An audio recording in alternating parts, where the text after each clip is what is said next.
I'm going to go ahead and jump into my next wide receiver I'm targeting in these middle rounds. It's someone I've been hyping up time and time again, I feel like for the last 2 seasons, but I haven't really gotten a good chance to hype him up this redraft season, and it's Michael Gallup on the Dallas Cowboys.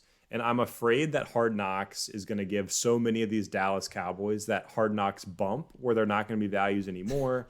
But hopefully Michael Gallup can continue to slide under the radar like he's done so far, so I can keep scooping him up late in these drafts, because right now he's going as wide receiver 36 on Underdog Fantasy. That's in the 7th round.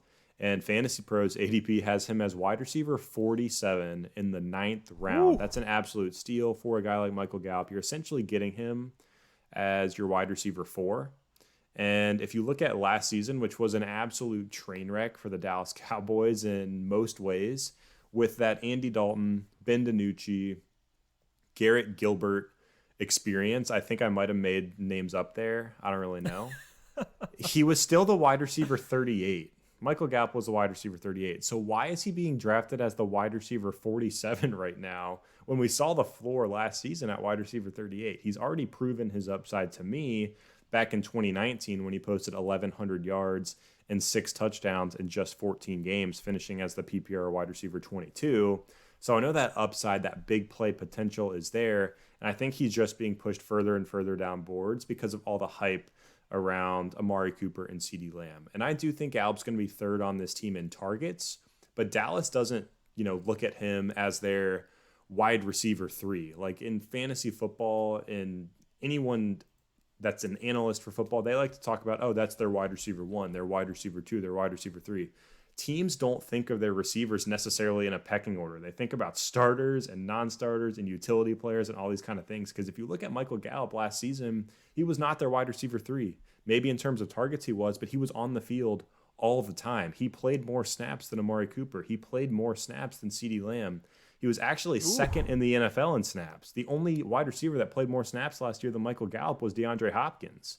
So he's out there full time. He's always stretching the field. And if you get a competent quarterback like Dak Prescott that can push the ball down the field to a guy like Michael Gallup, you're now getting these high value targets. And that's what I want in the 8th, 9th round. I want that wide receiver 4 that's going to give me that weekly boom upside, and just be a guy I can plug in as my flex on bye weeks and win me a week. That's what you're getting in Michael Gallup. He also ran the 2nd most routes last season. So he's not a wide receiver 3. He's a starting wide receiver for the Dallas Cowboys.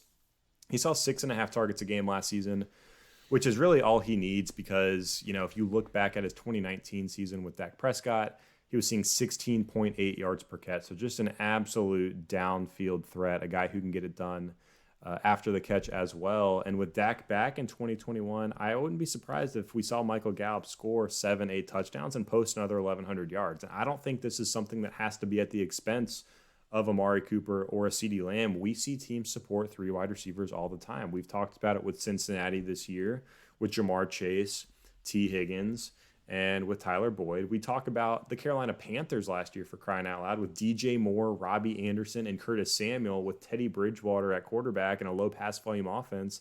They had 3 top 24 PPR receivers in fantasy football. So if they can do it, by all means, this Dallas Cowboys team with another bad defense in 2021 is going to be able to do it with 3 talented receivers.